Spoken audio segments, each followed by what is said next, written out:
well... Hey guys, what's up? I just wanted to say before we get on to this madness, that everything said on this vlog is unscripted, and I take full responsibility for what is said on it. So, without further ado, allons-y!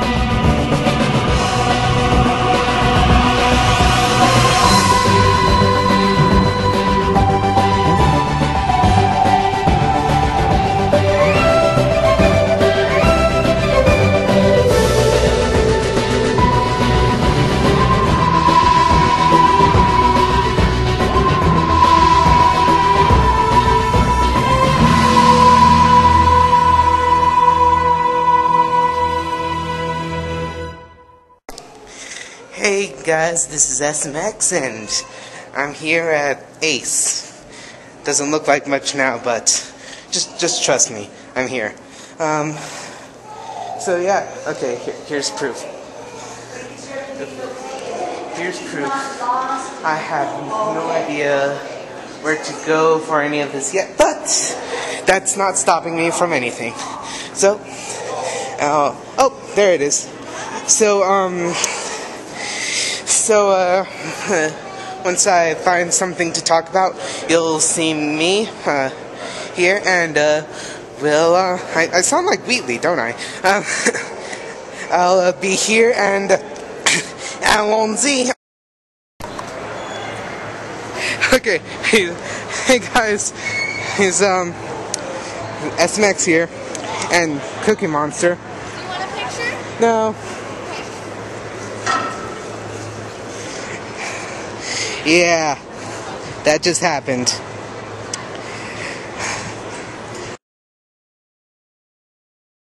Hey guys, SMX here, back, and to all my bronies out there. Yeah, that is awesome. Yeah, shout out to all my home bronies. Woo! Skycat. Coming soon to a PC near you. You've just played Skycat. How do you feel? It eats bricks. It eats bricks. Super kidding! What is wrong? Shedding as you fly. That's cool. What is wrong with this? Why is this so entertaining? Of course. I think they're all random. Yeah, it is. Babe, you realize you can go left and right, right? Oh God. Okay. This is Skycat, coming soon to Xbox 360 and PC from your turn. Subliminal Gaming. And it's my turn apparently, so I'll talk to you guys later. Okay guys, look at this, is that adorable? Say so in the comments, is that adorable? So yeah, magical adventures at Ace. If you were here, tell me in the comments. I think Patches! Hey guys, SMX here, and my eternal commentary partner. Hi, it's Yuri, and he's playing Mario at the moment, and I just totally killed myself. Right. So, yeah, I can justify putting the logo here. Wow. Hey guys, SMX here, and you guys just saw Yuri, so yeah. It's weird. It's like a weird Time Lord thing we have with each other. It's like you know how in Doctor Who, you know, I don't know how many of you actually watch Doctor Who, but yeah, Doctor Who, he sees the Master and he knows that it's the Master. Let's see. So yeah, I'm probably going to get a bite to eat. I'll talk to you guys later.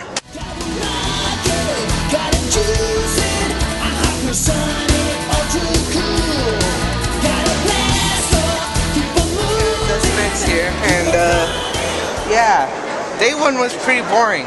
Day 2, look at this. Yeah.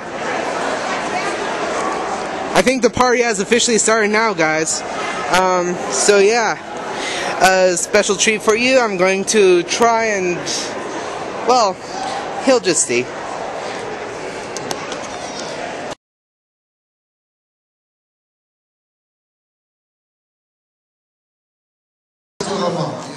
Your accent, I have to. Wait a minute, do you know he also speaks Chinese?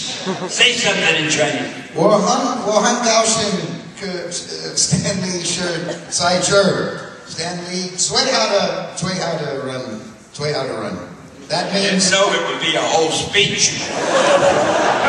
that means that Stanley has said many times that Lloyd Kaufman is his favorite movie director. No, not true.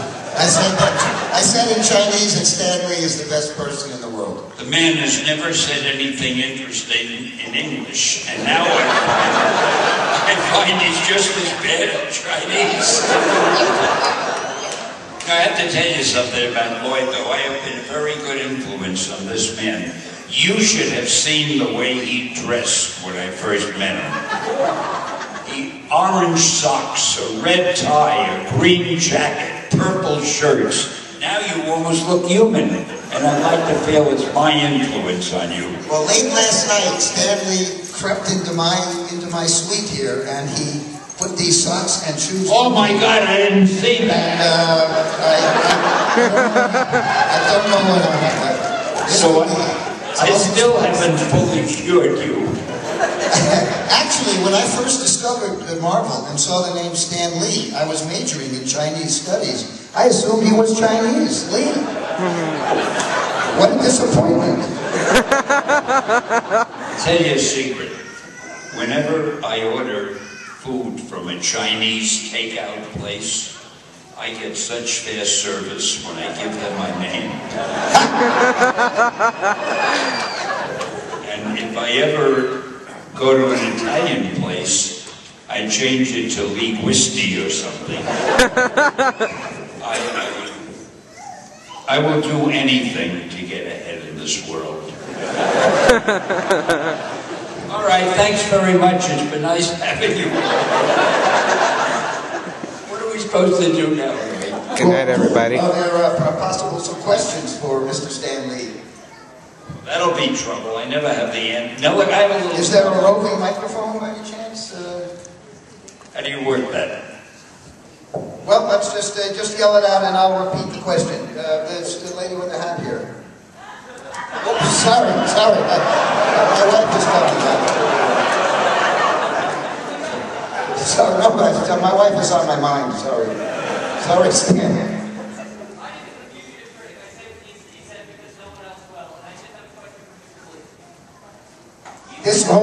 This man is the fugitive critic. He says what he wants to say, and he has a question for Mr. Lee. You would make cameos in almost every Marvel film, and I just want to know if do you want to ever have a scene where you actually contribute to the story like you did in the Incredible Hulk? Does Mr. Lee, in addition to having cameos in many movies, especially Marvel movies, and Troma movies like Citizen Toxie, and the amazing parts of the family, does Mr. Lee want to play a bigger part as he did in, I believe, Something Borrowed? The Incredible Hulk, sorry, I get them confused. Rosie O'Donnell, all that stuff. What did I do in The Incredible Hulk?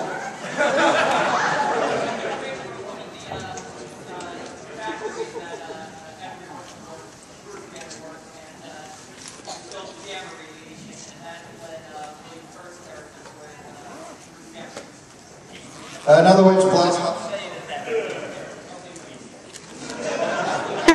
When he talks into this, it sounds to me like a...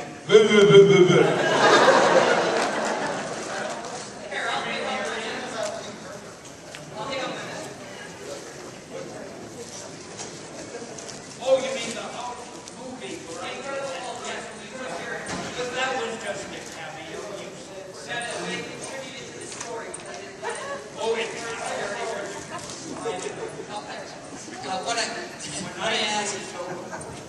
when I do a so-called cameo, I don't write them. I come on the set and the director says, here's what we have for you, Stan. So sometimes they just have me in the background, sometimes they give me a line to say, sometimes they wish I weren't there. Never. I tell you, buddy, Love it. Sam Raimi doesn't make a move without you, and he wears a tie in your honor. excuse me, the guest is speaking.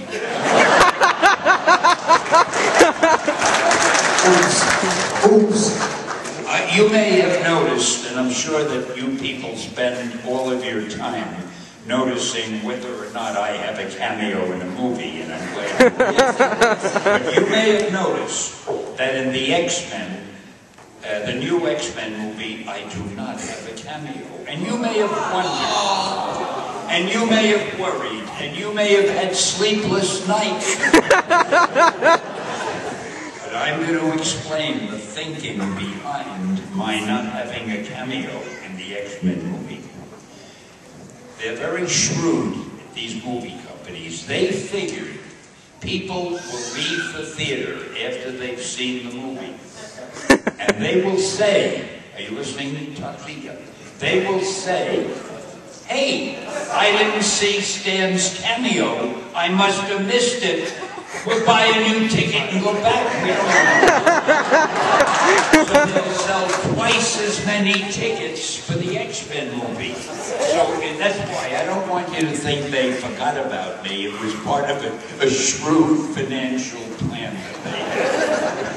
And I did do a cameo in the upcoming Spider-Man movie and in Captain America. Because they know they've got to get the audience to come in for some reason. And I understand they're shooting the Avengers somewhere around here now. I'll give you an example of my good luck. I figured while I'm here now, I could do my cameo, but I heard that Saturday and Sunday they're not shooting. They're taking it. So there goes my cameo. That's all of the Q&A you're going to get. If you were here, you should have made it. Yeah, I'm kind of cutting my own time out of the Q&A for this, but in summarization, Stanley is awesome. I'll get back to you after I cover more of the con. See ya. I get emails, when is your next cameo? The whole world is so wrapped up in these cameos that it's a pleasure to talk about whatever the hell this is, just to change the subject. All right, enough of me. No, by the way, Stan, Albuquerque is a major center of filmmaking. Albuquerque is a major center of filmmaking. I know that. They shoot every type of series and things. We have a celebrity right here. We have a celebrity. Who you got? We have the star. No, it's better. We have the star of Clown Camp Massacre, shot right here. Stand up, Clown Camp Massacre. The star. Well, that's great. Clown Camp Massacre. Albuquerque's own movie. This is a big moment, and I hope the UN is aware of this. Okay, that's all of the Q&A you're going to get. If you were here, you should have made it. Yeah, I'm kind of cutting my own time out of the Q&A for this, but in summarization, Stanley is awesome. I'll get back to you after I cover more of the con. See ya. Hey guys, SMX here, and well, look at that. Look at them all. Yeah. This is the internet in real life.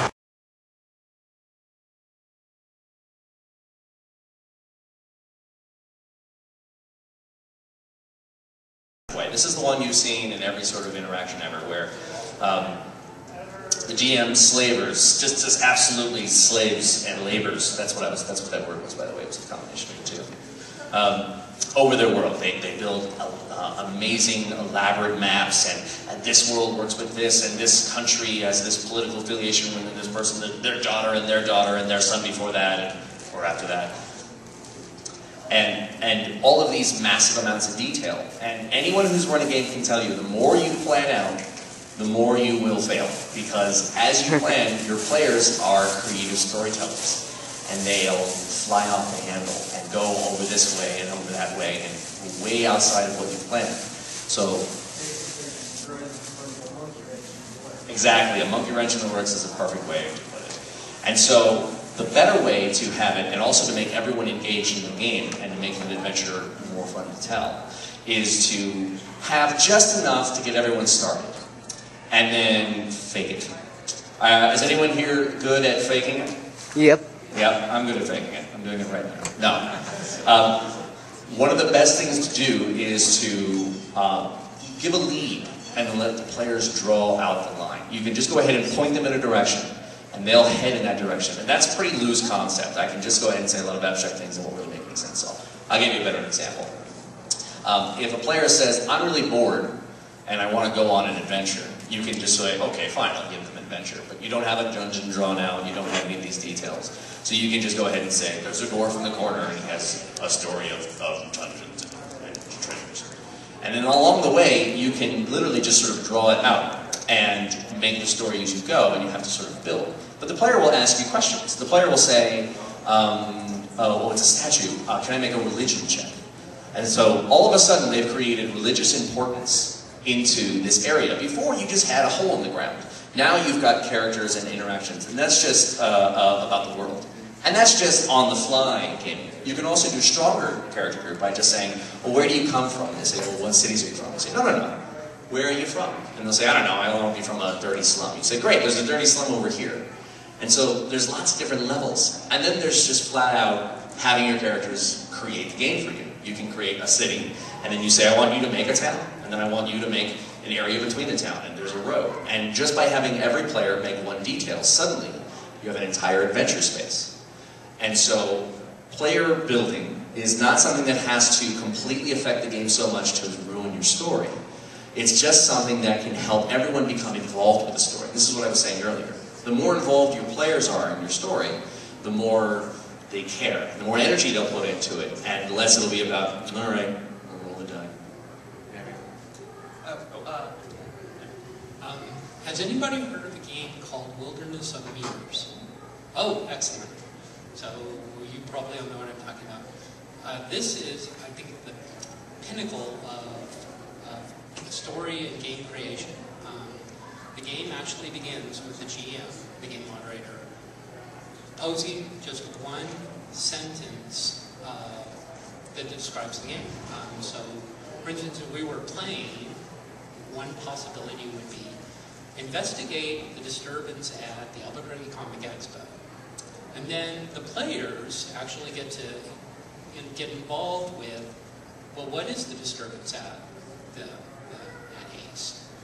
And you say, well, okay, there was an explosion. Okay, then you start out with who created it, who caused it, and you go through like this process of asking questions of the players and the GM. And the GM rewards the players. The more complications that they put into the story, the more resources they get. And then the rest of the game is just playing out the scenario that was actually invented out of a single sentence. And it sounds really dumb, just too simplified, but it's actually a lot of fun. And it's really, really great fun to play with the writers. They're very creative people. Everybody sort of brings in their own ideas. Played a game once where it involved future scene. And that was the sentence in players were actually arguing over, well, does Future Scene work like the movie Payback, or does it work like, what was that movie with Tom Cruise? Minority Report. You know, oh, okay, you know, they're telepaths, but you know, it's more of a visual thing. It's not an empathic thing. And they just sort of negotiate out the game, and it's actually a lot of fun. It's, I believe, a free download, so you can look it up on the internet, and it's called Wilderness of Mirrors. So, player authoring is awesome, and there are games built around it entirely, like Wilderness of Mirrors. Okay, I just want to make sure I heard that right. I heard mirrors in the first time. And it's something that can help your players get used to creating the world and getting used to it. And I said it before, and I'm going to say it again, run your own game. Insist on it. Tell your players, tell the other people you're playing with, I'm running tonight's game. And then just make the dumbest game you can think of and run it. And you'll be amazed at how much you kind of care about how things interact with each other. And it means an awful lot. I'd like to move on to the RPG for you. Yeah, so one of the questions you guys have to ask right now is what kind of role-playing do you want to do? Now, it may sound like I've been dissing on hack and slash, but that's not really true. Everyone has their own style, and different games operate differently. And the truth is, if anyone tells you that one game is better than another, they're actually just wrong. What's important is that you have to find the game that works for you, and you only can do this by playing games. So if you guys don't have a lot of experience role-playing a game, then any game will do, quite frankly. Any game is good. No game is too complicated to learn. And you'll jump right in, and you will learn almost immediately if it's your kind of game.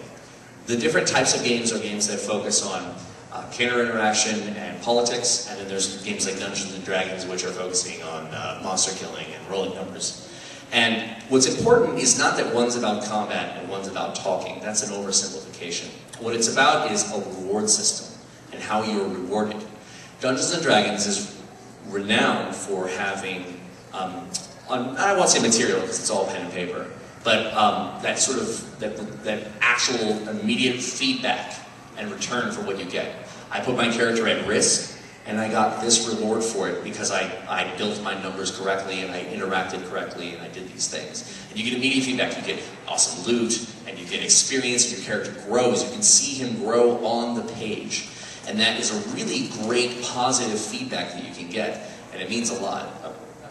So the contrast would be, have any of you ever heard of a game called Nobilis by Workstrom? Yes, so in Nobilis your player characters are gods, and your goal is to create a world that, that functions correctly and will repel outsiders and will stand up against the evils of your conflicting deities. And in that way, you players will very rarely get stronger, they very rarely acquire new powers. Occasionally you'll get a treasure or two, but the important thing is the allies that you gain and the civilization that you build and how it withstands the test of time and builds up to accomplish those major goals that you have in the long term. Yeah, and that definitely takes a while. There's no immediate feedback for that.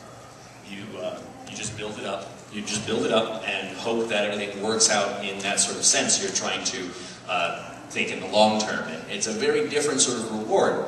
And everyone has different reward systems, and none of them are better than the other. And I need to emphasize that. I know it sounds like... Oh, you have a question? I'm sorry, what was the name of that one with the gods? It's called Nobilis. Third edition's coming out, hopefully later this year, by EOS Press. N-O-B-I-L? N-O-B-I-L-I-S. Thank you.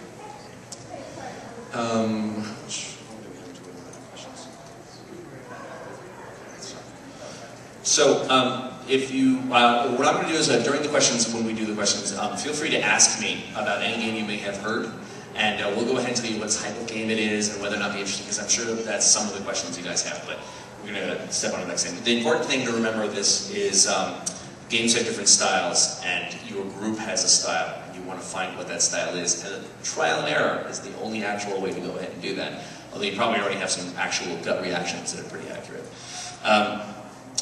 I'm going to go ahead and talk now about the single most difficult part about gaming. You've all run into it. How do you find a group?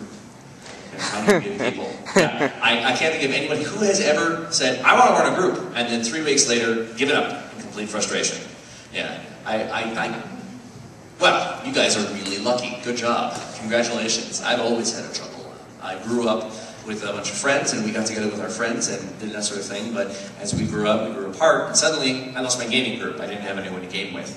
Luckily, I work at a game store, so I never run out of people. But, yeah, but it's always immensely difficult, you know. Sometimes people feel kind of strange, and sometimes you can get a game together with them, but they're just, you know, they just care way too much about these little details that you don't care about.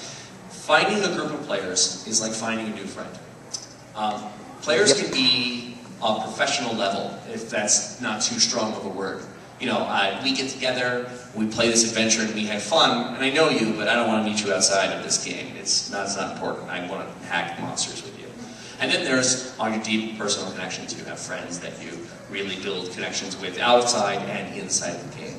And there's no right way to build that kind of connection. So if you are really having trouble, what I encourage you to do is throw aside your role and try the other side. I was talking about players who are gamers, players who are GMs and GMs who are gamers, and that's another great way. If you're trying to run a game and you just can't find anyone, settle for being a player. And then while you're playing, you can go ahead and try to pull players into that other game, and vice versa. So have any of you ever had a game you want to run and you don't want your friends involved, but you know that if you didn't invite them, then things would break down?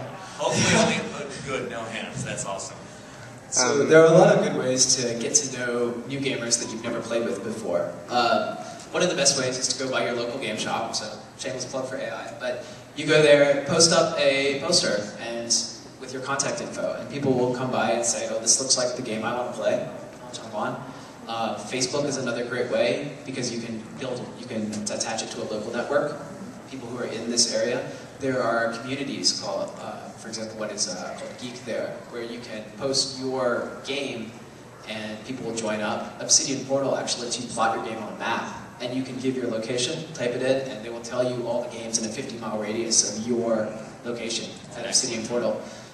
So there's lots of tools out there, mainly on the internet, to get a hold of gamers that are interested in the same kind of game as you.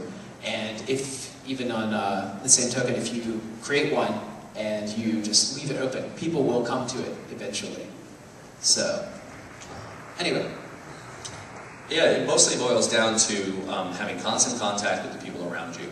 It's the old adage is that you're never going to meet new people if you don't get out of the house. And as gamers, we're, you know, really prone to not leaving the house. But unfortunately, that's really the only way to do it. If you talk about your game, if you interact with people, and you just get involved, it might take a little bit of building, but eventually you can find that right sort of group of people and get playing. The other part of that sword, though, is eventually you'll find a group, and you may not like the players. So what do you do about the players weren't really working well at your table? And I don't really mean damage control. There's a whole lot of information out there about how to deal with unruly players. Mostly it's about trying to line up your play styles. When you have players who have different styles, the common advice is to try to accommodate your game to fit everyone's style. But I don't know about you guys, but it's really hard to make a single session for the DMs in here that accommodates both the guy who wants to stab goblins in the face and the guy who wants to jab your ear off about a story. Yeah, the guy who wants to kill dragons. I want to kill dragons, and I want to go and talk to the guards, and it's There's really any difficult girls there, and I want to do them. I'm going to go ahead and tell you how you can get around player differences and trying to make decisions. And these guys might disagree with me, but here's my opinion on it. Railroading is not bad. And you'll never hear anyone tell you that.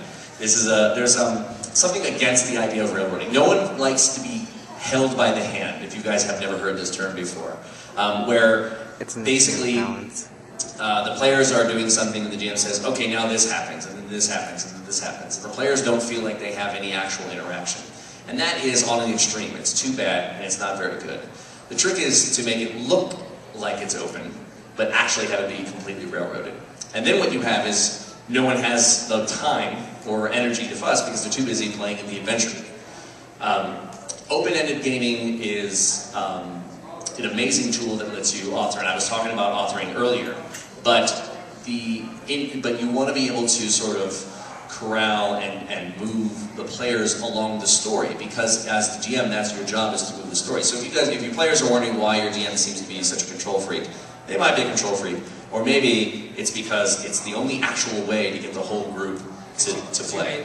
Yeah, because, well, there you go. You made the DM apparently.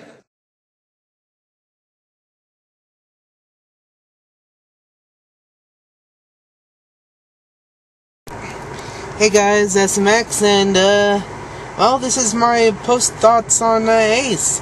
It was really enjoyable. I liked it. Friday was a bit more boring than Saturday, and Saturday was pretty amazing. I think I got more of the showroom on Friday, and then more of the panels on Saturday, and you know, that's pretty much how it is for all two of the cons I've been to. You know, thanks to everyone who was there, and thanks to Zuiri for, you know, yeah, for making an appearance here and there. And let's see, what else? I guess I should take some time to plug myself out. This next week, you're going to be seeing a top 10 from me, and you're probably going to be seeing a top 10 from me, and the following week you might just get a video review out of me. The video review I'm not so sure of, but the top 10, yeah, I'm definitely going to be there. So Ace was awesome. I had a great time, and I've been SMX, you've been you, and this has been my time at Ace. See ya.